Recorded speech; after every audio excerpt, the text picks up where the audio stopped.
Welcome back to NaturalOne, the warm can of flat Mountain Dew of the D&D creator space. Still consumable, but you're gonna regret finishing it. Today, we're tackling the eternal 10-year-old phenomenon, the boy who never seems to age, never seems to win a Pokemon League, but somehow always shows up with a Pikachu and a plan that barely works. Ash Ketchum. Yes, the kid whose greatest skill is not giving up. Let's see if we can translate that relentless optimism, questionable decision making, and constant running into a 5e character without breaking the system entirely. If you've ever wanted to play a character powered by sheer optimism, reckless loyalty, and the occasional lightning bolt to the face, this one's for you.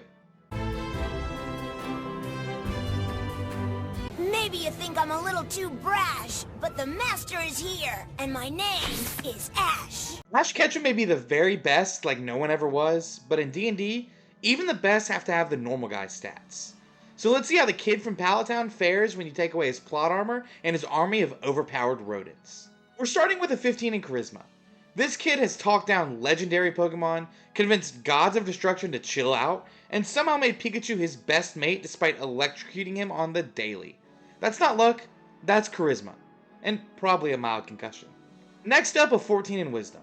Ash has the instincts of someone who can look at a massive, fire-breathing dragon and go, yeah, I can take him. He reads Pokemon emotions better than he reads social cues, but hey, that's part of the charm. We'll follow that with a 13 in Dexterity. You don't survive a decade of dodging hyper beams, death lasers, and Team Rocket's OSHA violations without some decent reflexes. Kid's basically an anime parkour prodigy. 12 in Intelligence comes next. Ash knows a lot about Pokemon, but let's be real, he's not passing a history exam anytime soon. Half his brain is Pokedex entries, the other half is yelling, Pikachu, use Thunderbolt, at increasingly unwise targets. Then we've got a 10 in Strength. He's scrappy, but not exactly benching Snorlaxes. Still, he's tackled grown adults, carried injured Pokemon, and somehow thrown himself off cliffs for friendship. That's gotta count for something. Finally, an 8 in Constitution. The man has been electrocuted, burned, frozen, and hit by godly attacks more times than a normal human body should allow. At this point, his nervous system's either superhuman or completely fried. Probably both. Pikachu, when I really become a Pokemon master, you'll be with me, right? As a variant human, I know, what a surprise, Ash gets +1 to Charisma, bumping it to 16, and +1 to Intelligence, along with the Lucky Feat, because, let's be honest, his entire career is one long string of natural 20s at the worst possible time. Finally, we'll tack on Animal Handling, because the kid's been wrangling angry rodents, dragons, and psychic gods since age 10, and he's still somehow never been mauled. For background, we're going with Gladiator, because let's face it, Pokemon battles are just brightly colored blood sports for children. Ash fights in stadiums, puts on a show, and thrives on the roar of the crowd. That gives him acrobatics and performance, both perfect for a kid who cartwheels through every region like he's auditioning for Cirque du Pokemon. The disguise kit makes sense too. The boy's worn fake mustaches, dresses, and full-on mascot costumes more times than anyone should ever admit. And, of course, we're giving proficiency with a net, because if that's not a Pokeball substitute, nothing is. It's super important for you to understand your Pokemon and for you to trust each other, got it? We're starting out at level 1 with Warlock. Yeah, Ash as a Warlock sounds wild, but don't worry, his patron isn't some dark god. It's Professor Oak. Sure, Oak isn't evil, but he does hand out mysterious Pokédex powers that shape Ash's destiny forever. And he has ulterior motives that Ash doesn't know about. At this level, Ash picks up Arcana and Nature, because knowing how Pokemon evolve and tracking type advantages is basic wizardry. Cantrips like Lightning Lure and Blade Ward, that's Pikachu's Thundershock and Protect, essential for VGC. Expeditious Retreat is great for when you naturally forgot to use that stupid repel that you picked up in the last town over. As for other spells, we grab Witch Bolt for some more Pikachu zappage. And finally, the Celestial Patron gives us Light, Sacred Flame, and Healing Light, which are Flash, Ember, and a Healing Potion or Moo Moo Milk, obviously. At level 2, he picks up some Eldritch Invocations. We grab Armor of Shadows, which is the only way that he manages to get away with a vest and fingerless gloves as protection.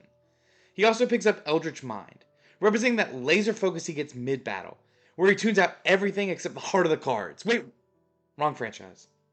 Still, he never loses concentration on the important stuff. Friendship, loyalty, and yelling, Pikachu, use Thunderbolt at maximum volume. For spells, we had Unseen Servant, which is Gengar doing chores when no one's looking. By level 3, we go all in on Pact of the Chain, because obviously Pikachu is his familiar. It's literally the only being that has stuck by him for 20 plus years, through gym battles, cosmic threats, and whatever puberty crisis Ash has been dodging since 1997. And because he's never content with just one creature on his team, we grab Flock of Familiars, or as he calls it, a normal day of catching 6 Pokemon before breakfast. Level 4 is simple, +2 in Constitution, because this kid has survived everything from wildfires to being frozen solid and somehow always wakes up with perfect bedhead. He also grabs True Strike, because it's the best cantrip in the game. By level 5, he takes Investment of the Chain Master, turning a regular old Pikachu into one that Team Rocket just needs to get their hands on. But the real highlight here is Ash expanding his team. Summon Shadow Spawn? That's Haunter, his first Ghost-type buddy, floating in from the afterlife to mess with opponents and maybe lick them for some reason. And summon Faye? Well, that's Ash learning the hard truth of modern Pokemon battles. Fairy types run the damn meta. Thank you, Wolfie. At level 6, Ash picks up a few Ranger levels. With Deft Explorer and Canny in Athletics, he's now able to lift very heavy things like Nebby? How the hell? Whatever. He also gets Favored Foe, which locks in his greatest enemy, Team Rocket, obviously, and lets him deal a little extra damage every time they pop out of the nearest bush to fail at kidnapping Pikachu. At level 7, he doubles down with another Ranger level, grabbing the Archery fighting style. Turns out it does affect net throws. Who knew? For spells, Beast Spawn is that perfect anime moment where he dramatically syncs up with his Pokemon mid-battle. Ninja. While Ensnaring Strike is just his Bulbasaur using Vine Whip, but with actual D&D mechanics attached. Level 8 is where Ash truly becomes a Pokemon Master in training with Beastmaster. Primal Awareness lets him talk to Pokemon, which is great, though, let's be honest, he was already doing that by screaming, "I choose you!" until it worked. His Primal Companion shows up as a flying Pokemon. Probably Pidgeot or Butterfree, depending on which one he hasn't emotionally abandoned yet. Longstrider gives his party the speed boost they'll need to catch up to his rapidly disappearing father figure. You're really strong now. You're not the Gumi you were back then. Believe in yourself and go for it! And at level 9, Ash takes a dip in Druid, which is really just a fancy way of saying he's becoming one with nature or getting lost in the forest again. He picks up Goodberry, aka Pokepuffs, Healing Word for the classic don't give up anime moment, and Thunderclap because Pikachu refuses to stay in the Pokeball. Level 10 gives a Circle of Wildfire, meaning Ash can now literally summon Infernape. His Wildfire Spirit is the embodiment of his hot-headed determination and his questionable habit of letting fire types get emotionally damaged for character growth. Burning Hands is just Flamethrower, Thunder Wave is Pikachu's contribution, and Cure Wounds is the power of friendship, baby. At level 11, Ash's journey hits its next evolution. Flaming Sphere and Scorching Ray bring the fire types out in full force. From Charizard's defiant flamethrowers to Infernate's I have emotional issues but also I'm on fire energy. Summon Beast is the bread and butter of Ash's career. Shouting a name, tossing a ball, and watching some creature he caught 3 regions ago save his life. Level 12 toughens him up with a +2 to Constitution. Because after 20 years of electrocutions, freezing, explosions, and emotional trauma, Ash should legally qualify as a legendary. Guidance is that classic, "You've got this, buddy," he yells mid-battle that somehow makes Pikachu hit harder. And Dust Devil is perfect whenever Ash needs a Pokemon with an electric immunity. By level 13, Ash hits his peak champion energy. Plant Growth calls on Bulbasaur to cover an entire battlefield, Revivify is the moment Pikachu's tears bring him back from the dead in Pokemon the first movie, and Call Lightning is the one move Pikachu has ever needed to end entire plot lines. But the real star here is Conjure Animals, because nothing says Trainer from Pallet Town like summoning 8 Tauros out of nowhere and pretending it's a strategy. At level 14, Friendship hits its anime final form with Enhanced Bond, because Ash's team doesn't just listen to him, they believe in him. Healing Spirit is a Chansey waddling onto the field with a bright smile and a tray of potions to patch everyone up after another totally safe match. Level 15 and onward, Ash has officially entered his legendary trainer arc. With Summon Elemental, he can grab whatever is the best fit for the battle ahead. You name it. Greninja, Rockruff, or scariest of them all, Incineroar. Now, he just has to, beat a champion. At level 16, Polymorph hits the list, which means Ash can finally do what he's always wanted. Make a new gimmick to see the next mainline game, despite the games getting worse and worse. Call it Mega Evolution, call it Gigantamax, call it whatever you want. Pikachu's now the size of a building and there's nothing you can do about it. By level 17, we grab Summon Draconic Spirit to bring out the heavy hitters, the dragons. Charizard, Dragonite, Salamence, whichever one you like, Ash has it. And no, I don't care that Charizard isn't technically a dragon. This is how you do it. Deal with it. Then something shifts. At level 18, Ash finally embraces the science of Pokemon training, stepping into the artificer life. And by that, of course, I mean has enough money from beating up youngster Joey over and over again that he can afford whatever Pokegear, Pokeballs, and other gadgets catch his fancy. Magical tinkering lets him slap glowing lights and voice clips on his devices, and false life gives him the stamina of someone who's been hiking through tall grass for 20 years straight. At level 19, his homunculus servant is like a mini Pokemon drone assistant. How the hell did Rotom get in there? And Hada Vermin is the best way to use all those Caterpie you caught in Let's Go to get your catch combo up. But the real kicker? Identify. Turns out the Pokedex can tell you about magic items too. Finally, level 20, Artificer level 3, the Battlesmith. The Steel Defender steps out. Lucario, Melmetal, take your pick. Heroism plays like the final theme song. Shield glows like the bond between trainer and Pokemon. Ash Ketchum isn't just a kid from Pallet Town anymore. He really is the best there ever was. Thanks so much! It's because of you that we were able to defeat Leon! Ash Ketchum isn't just a 10-year-old with a Pikachu.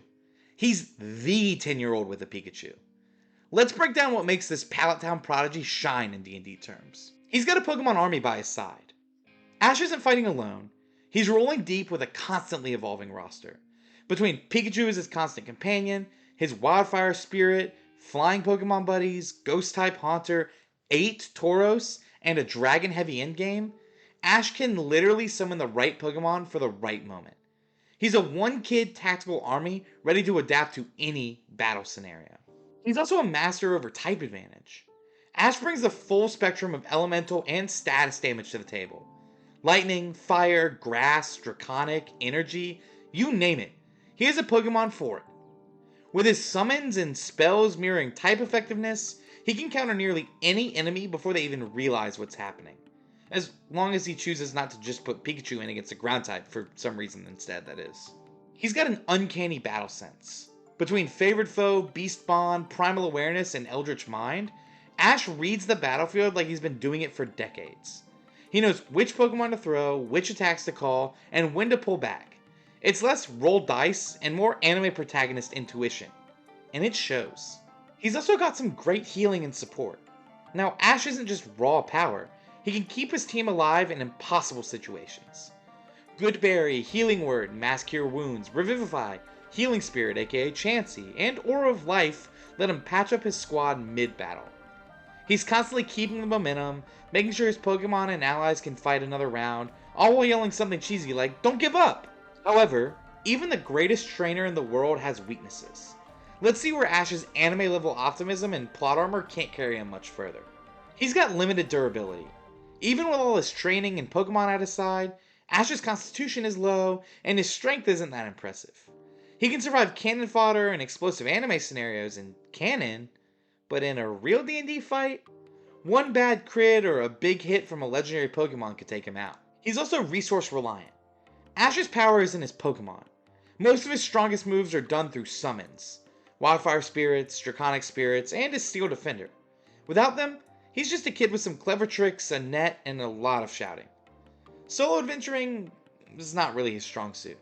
He's also got some party loyalty issues. Ash doesn't just switch companions. He abandons entire friendships mid-adventure like he's playing Pokemon musical chairs. One season it's Brock and Misty. Next, it's Tracy, May, Dawn, and somehow an entire circus of one-off kids you barely remember. You finally get everyone coordinated. Someone figures out a plan, and poof, they're gone. Replaced by a new kid who doesn't know what strategy means and thinks Pikachu is a literal toaster. Trying to run a party with him? Good luck. Your healer will cry, your rogue will rage, and your DM will sigh. Well, that's a wrap on Ash Ketchum, the eternal 10-year-old, electric rodent wrangler, and master of friendship. Sometimes. If you enjoyed watching a kid from Pallet Town smash every conceivable Pokemon challenge while somehow never aging, consider liking, subscribing, and hitting that notification bell so you never miss chaos like this. If you're still wondering which Pokemon counts as a Wildfire Spirit or why Pikachu technically qualifies as a Warlock familiar, head over to our Patreon to grab this build and every other build we've ever done for free, no Pokedex required. And while you're at it, drop a comment about which Pokemon you think Ash should really have kept Butterfree, or just yell Pikachu for good measure. That's all for today, so until next time, we'll catch you on the flip side. So Diglett, Nidoran, Mankey, Venusaur, Rattata, Fearow, Pidgey, Seaking, Jolteon, Dragonite, Ghastly, Ponyta, Vaporeon, Poliwrath, Butterfree!